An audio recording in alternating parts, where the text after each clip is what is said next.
Robert J. Conley here. What do you believe that isn't true?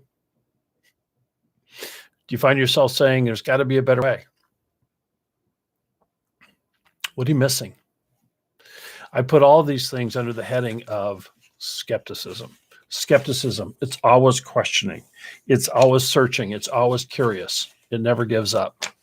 And I have come to believe, and I want you to believe, that it's one of the most powerful tools you can embrace for success.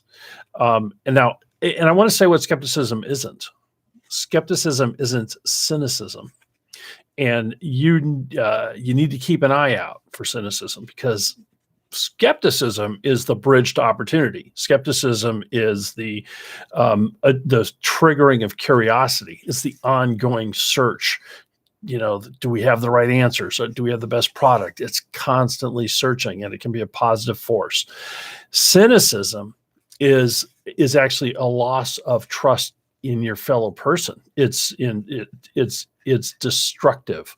And if you find yourself becoming cynical about whether it's a relationship, a personal relationship, a business relationship, that is a big red warning light that you are not on the right path with your organization, with your personal relationship, with whatever it happens to apply to. So cynicism is toxic, and sometimes can be mistaken for or people who are cynical can act as if, well, they're just questioning. They are questioning, but they're questioning the person. They're questioning the trustworthiness. They're questioning the good of other people. Skepticism is about questioning the idea, questioning the process. One of the most important things for success in any endeavor is follow-up. And skepticism causes you to follow up with people to make sure tasks are completed, to make sure questions are answered. Skepticism is the thing that can drive you, to continually improve. And so skepticism isn't self-doubt. Self-doubt is questioning your own abilities right now. Skepticism is about, am I good enough? Have I grown enough? Have I worked effectively enough? Have I stayed focused enough?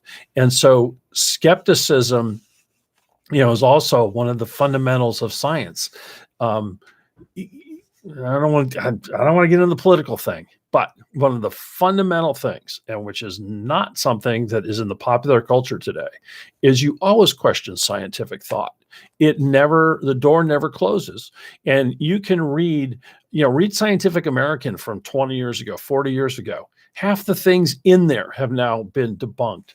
And so, skepticism on the scientific and societal level has its place. Again, contrasted with cynicism. Cynicism is unhealthy. And so I want you to start thinking in terms of, if you aren't already, embrace skepticism. Embrace what it can do to energize you to keep getting better and to keep improving. The thing about skepticism, another way to look at it, if you are the skeptic, is to look at it and go, wow, my skepticism is going to try to distinguish between aspiration and actuality. So if you're in a situation where someone is making a promise and it is your job to be fully skeptical. Unless it's an absolute proven thing, and this more pertains to new endeavors, trying things that aren't already systematized and already, algorithmized, whatever that is. But when you're talking about, for example, a new project, an entrepreneurial endeavor, when you're considering a business opportunity, skepticism is the difference between going in with your eyes open and not, which is the difference between greater potential for success and not. So skepticism in the context of trying to discern between aspiration and actual is a very important thing, because you can have people with whom you're engaged really believe what they're saying, and they truly aspire to be that good. but it's your job to be skeptical if you're on that side of it. If you're on the other side of it, it's your job to aspire, but it's also to take the skeptical feedback you'll get to hone your own ideas, to refine, to really get in on details and figure out, wow, are our tactics good? Can we, do we have the logistical support to get this project done? All the things that turn an aspiration into reality get refined and perfected through skepticism. So that's what I want to leave with you today. Embrace skepticism. It's a power tool. And by all means, don't become cynical. And if you find yourself being cynical, use it as an opportunity to really reevaluate where you are in the relationship to which it pertains. I'm Robert J. Conley, and I hope that this helps you become more successful in your endeavors. Take care.